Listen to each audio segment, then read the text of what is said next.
നമസ്കാരം. ഇപ്പോൾ പുറത്തു വരുന്ന ഒരു പ്രധാനപ്പെട്ട വാർത്ത, ശബരിമല സ്വർണ്ണക്കൊള്ള അന്വേഷിക്കുന്ന പ്രത്യേക അന്വേഷണ സംഘം UDF കൺവീനർ അടൂർ പ്രകാശ് MPയെ ചോദ്യം ചെയ്യാൻ പോകുന്നു എന്നുള്ളതാണ്. നേരത്തെ തന്നെ അടൂർ പ്രകാശ് MP സോണിയാഗാന്ധിയുടെ അടുത്ത് ഉണ്ണികൃഷ്ണൻ പോറ്റി ഉൾപ്പെടെയുള്ളവരെ കൊണ്ടുപോയതുമായി ബന്ധപ്പെട്ട് വിവാദങ്ങൾ ഉയർന്നിരുന്നു.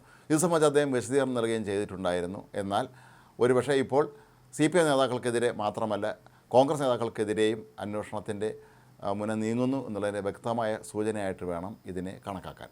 അടൂർ പ്രകാശ് MPയും ഒത്താണ് ഉണ്ണികൃഷ്ണൻ പോറ്റിയും അദ്ദേഹത്തിൻ്റെ ഒപ്പമുള്ളവരുമൊക്കെ തന്നെ സോണിയാഗാന്ധിയെ കാണാൻ പോയത്. സോണിയാഗാന്ധിയുടെ ഒപ്പം നിൽക്കുന്ന ചിത്രങ്ങളും ദൃശ്യങ്ങളും വീഡിയോകളും ഒക്കെ തന്നെ നേരത്തെ പുറത്തു വരികയും ചെയ്തിട്ടുണ്ടായിരുന്നു.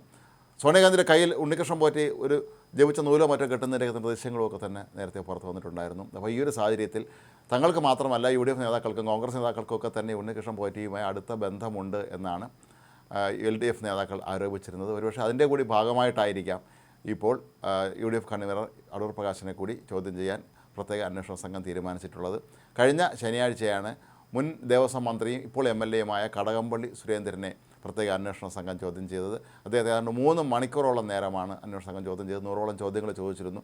പല ചോദ്യങ്ങൾക്കും അദ്ദേഹത്തിന് ഉത്തരം പറയാൻ കഴിയാത്ത അവസ്ഥയാണ് ഉണ്ടായിരുന്നത് എന്നാണ് പറയപ്പെടുന്നത്.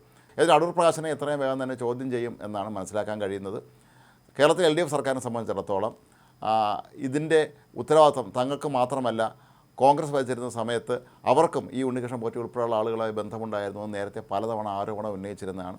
ഒരുപക്ഷെ അതിൻ്റെ കൂടി ഭാഗമായിട്ടായിരിക്കും പ്രത്യേക അന്വേഷണ സംഘത്തെ കൊണ്ട് ഇപ്പോൾ അടൂർ പ്രകാശിനെ ചോദ്യം ചെയ്യാൻ സർക്കാർ തീരുമാനിച്ചിട്ടുള്ളതെന്നോണം കരുതാൻ. സോണിയാഗാന്ധിക്കൊപ്പം അടൂർ പ്രകാശ് നിൽക്കുന്ന ചില ചിത്രങ്ങളിൽ മറ്റ് ചില പ്രമുഖ കോൺഗ്രസ് നേതാക്കളൊക്കെ തന്നെ ഉൾപ്പെട്ടിട്ടുണ്ടായിരുന്നു. ഒരുപക്ഷെ അവരെ ഓരോരുത്തരെയായി വിളിച്ച് ചോദ്യം ചെയ്യാനായിരിക്കാം പ്രത്യേക അന്വേഷണ സംഘം തീരുമാനിച്ചിട്ടുള്ളത്. കഴിഞ്ഞ ശനിയാഴ്ചയാണ് കടകംപള്ളി സുരേന്ദ്രനെ പ്രത്യേക അന്വേഷണ സംഘം ചോദ്യം ചെയ്തത്. പക്ഷേ പതിവിൽ നിന്ന് വ്യത്യസ്തമായി അദ്ദേഹത്തെ തിരുവനന്തപുരം ഈഞ്ചയ്ക്കലുള്ള ക്രൈംബ്രാഞ്ചിൻ്റെ അന്വേഷണ സംഘത്തിൻ്റെ ഓഫീസിൽ വെച്ച് ആയിരുന്നില്ല ചോദ്യം ചെയ്തത്, മറ്റേത് രഹസ്യ കേന്ദ്രത്തിൽ വെച്ചാണ് ചോദ്യം ചെയ്യൽ നടന്നത്. ഇതിനെതിരെ കോൺഗ്രസിൻ്റെ പ്രമുഖ നേതാക്കളൊക്കെ തന്നെ രംഗത്തെത്തിയിരുന്നു.